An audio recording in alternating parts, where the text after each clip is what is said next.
Hey, what's up, guys and gals? We got a quick little video tutorial here about a 2005 Honda Insight. I'm doing the wheel bearings on this, and just let me show you what's going on here. You can learn from my mistakes, as always. I didn't really read a manual, I just kind of went for it.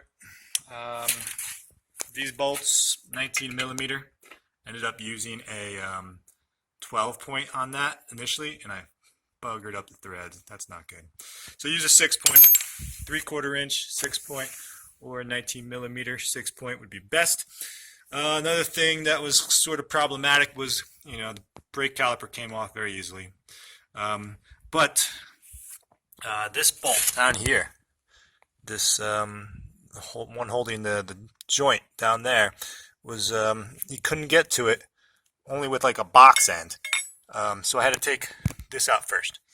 But that was hard to get out if you take these bolts out first. So I would recommend almost trying to keep these bolts in, knocking out the CV joint first, and then getting access to this bolt, which I'm going to do now.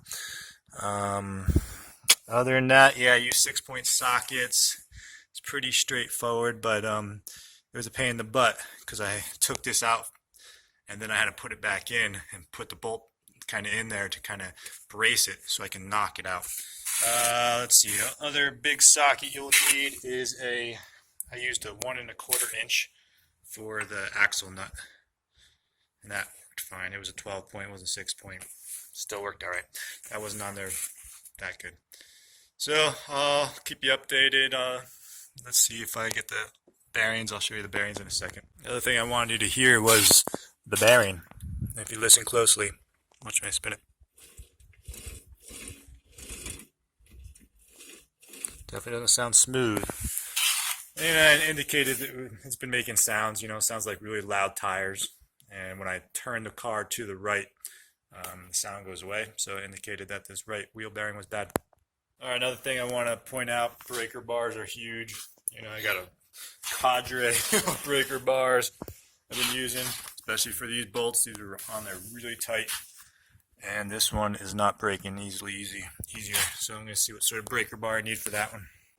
Yeah, so after I got these 4 bolts out, I thought I was going to have to start pounding something. But, as I got my screwdriver in there, this thing started loosening up a little bit. And I noticed this can kind of slide. Just want to show you. You kind of get that jimmied up, and it kind of slides up over the bearing. There you have the bearing. And they're just too easy to press. Just push that thing out. Kind of see the bearing in there. All nasty fried. Hey guys and gals. Alright, so I got this plate back on. Remember to put that on. Got the bearing in there. Got these bolts tightened down to the proper torque setting. But I just want to talk about this little ball joint here. It took me a while to figure this out. This bolt kept spinning, I was hammering it down, trying to get to stop spinning because it's a pressed fit in there. See what I'm going to do now, this is the last special tool. If you had a ball joint press, but I'm just going to use a socket, put a socket on top, and use my C-clamp and get that pressed in there so I can put the castle nut on.